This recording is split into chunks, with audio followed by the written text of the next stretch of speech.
Selamat datang pemirsa, kawan-kawan pemirsa. Kesempatan saya ingin memberikan keterangan yang langsung diperoleh di TKP tempat kejadian perkara. Juga informasi ini melibatkan pihak korban melalui keluarga yang ditinggalkan, juga melalui beberapa lembaga yang dipercaya sebagai bisa bertanggung jawab terhadap keterangan yang disampaikan.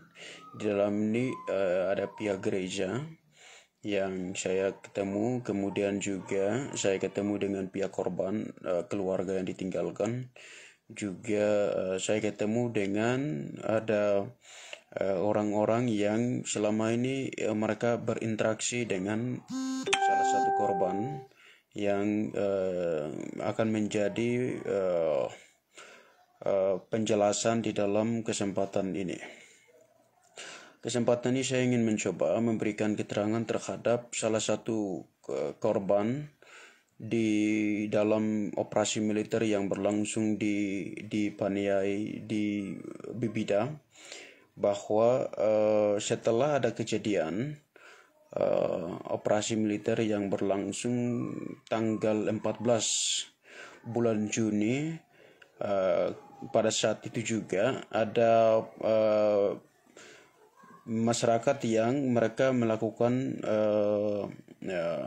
penyembunyian ya. Mereka meninggalkan kampung, rumah laman, dan bergeser ke tempat-tempat yang mereka merasa selamat dari operasi itu.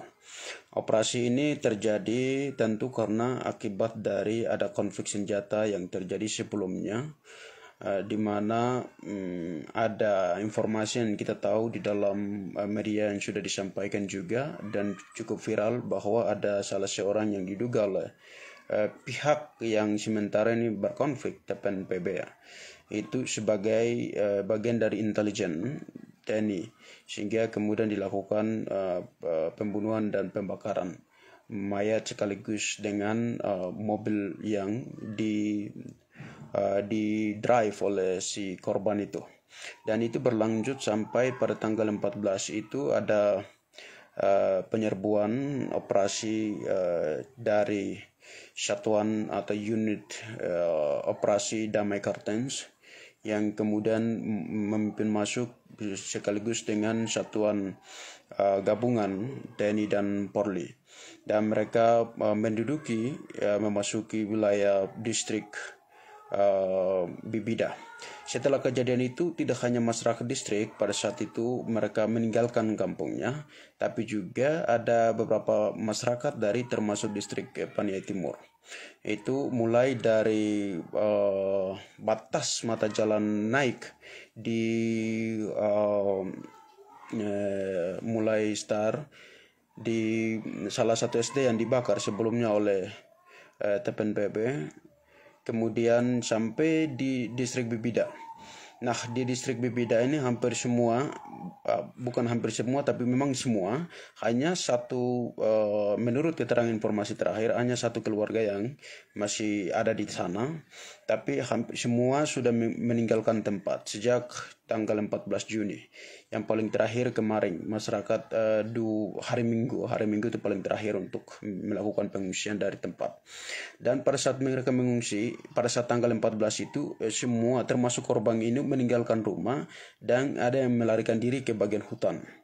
Nah, dalam proses pelarian dan mencari perlindungan, pada saat itu juga dia mendapatkan penembakan dari satuan yang mereka melakukan operasi itu.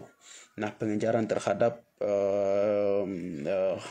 satuan atau gerakan pro kemerdekaan TPNPB yang disasar oleh operasi militer ini. Nah, dia ini dalam keterangan-keterangan disampaikan oleh beberapa media termasuk Tempo, dan juga seperti dilaporkan oleh komandan unit operasi Damai Kartens dalam keterangannya menyampaikan juga, yang saya lihat di dalam media itu yang dikutip oleh media-media itu, bahwa yang disebut dengan korban atas nama berinisial PG, dia disebut sebagai bagian dari kelompok KKB, disebut dengan KKB itu. Sebenarnya ini adalah bagian salah satu dialasankan untuk disebut sebagai bagian dari kelompok ini. Sebenarnya itu ada pada alat bukti parang, kalau saya lihat dari informasi yang disampaikan oleh media itu.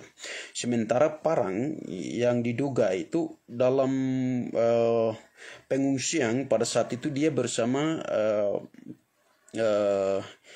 keluarganya dia atau iparnya dia, itu mereka melakukan pelarian untuk penyembunyian diri dari operasi itu, dan pada saat itu parangnya dipegang oleh yang di dalam foto yang viral itu dipegang oleh iparnya itu. Nah, tapi ini kemudian karena ditemukan entah apa parang itu ada di tangannya ini, dan itu menjadi dalil bagi komandan operasi damai Kartens ini yang disampaikan oleh mereka bahwa dia bagian dari kelompok yang mereka sebutnya KKB itu. Tapi setelah saya mulai cek-cek informasi dari beberapa media yang disampaikan, bukan media tapi langsung saya ketemu dengan pihak korban juga dengan pihak-pihak yang bisa dipercaya sebagai termasuk gereja di dalam itu. Mereka memberikan keterangan bahwa mereka melarikan diri, parang itu dipegang oleh yang diduga itu korban ini. Sebenarnya itu juga bagian dari mereka bukan dalam rangka untuk penyerangan terhadap TNI atau melakukan kejahatan semacam itu, tapi itu barangkali mereka karena mereka mengungsi, mereka juga menggunakan ini untuk bagaimana bisa mereka melengkapi dalam urusan perlindungan mereka dan keselamatan mereka pada saat aktivitas-aktivitas, terutama untuk misalnya mengambil kayu bakar dan lain-lain atau semacam itu. Sementara dia ini menurut keterangan orang tua selama ini dia juga bukan yang termasuk sebagai dugaan-dugaan TNI, dugaan-dugaan satuan operasi damai Kartens. Nah, bukan yang diduga sebagai kelompok yang mereka sebut sebagai KKB itu.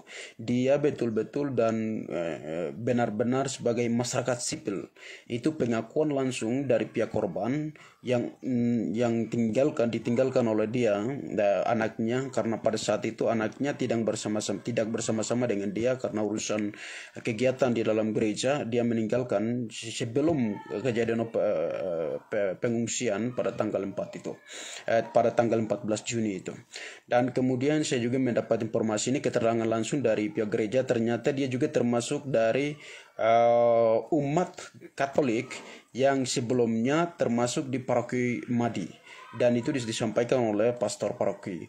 Nah, tetapi karena akibat dari faktor pernikahan dia pindah agama ke Protestan, ikut istrinya yang istrinya korban PG ini. Nah, inilah yang sementara saya temukan di sana, bahwa apa yang disampaikan melalui media yang bersumber pada komandan operasi damai Kartens itu sementara menurut informasi yang ditemukan bahwa tidak dibenarkan kalau dia adalah bagian dari gerakan pro kemerdekaan atau mereka sebut sebagai KKB itu. Dia betul-betul dan benar-benar masyarakat sipil yang tidak tahu apa-apa. Bahkan saya temukan dalam narasi-narasi yang dikeluarkan oleh masyarakat yang biasa sebelumnya berinteraksi dengan korban ini, mereka menyesali, bahkan merasa sedih terhadap kejadian itu sebagai masyarakat sipil yang tidak tahu apa-apa, yang tidak termasuk sebagai bagian dari sasaran dari operasi yang dilakukan oleh operasi damai Kartens dengan satuan gabungan TNI dan Polri ini. Nah, inilah yang selama ini khawatirkan sekali, bahwa operasi semacam itu justru masyarakat yang tidak salah, yang tidak tahu apa-apa, yang akan menjadi korban terhadap akibat dari operasi yang dilakukan.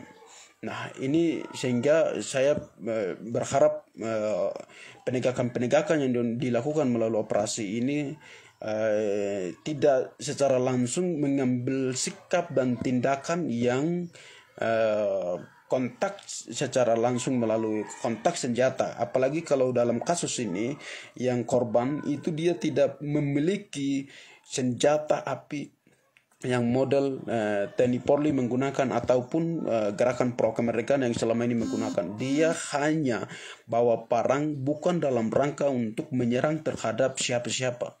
Ini bagian dari upaya melengkapi kebutuhan bagi dia dalam perjalanan pengungsian diri atau keselamatan bagi dia. Nah, ini yang perlu dan saya sampaikan kepada konsumen informasi melalui media harus dibuktikan benar-benar apakah itu sesuai dengan fakta lapangan, apakah benar atau tidak, sehingga tidak salah mengkonsumsi informasi yang tidak sesuai dengan fakta-fakta di lapangan. Saya berharap kasus ini harus ditindaklanjut untuk diselesaikan karena dia ini bukan bagian dari kelompok yang diduga, tetapi ini masyarakat sipil.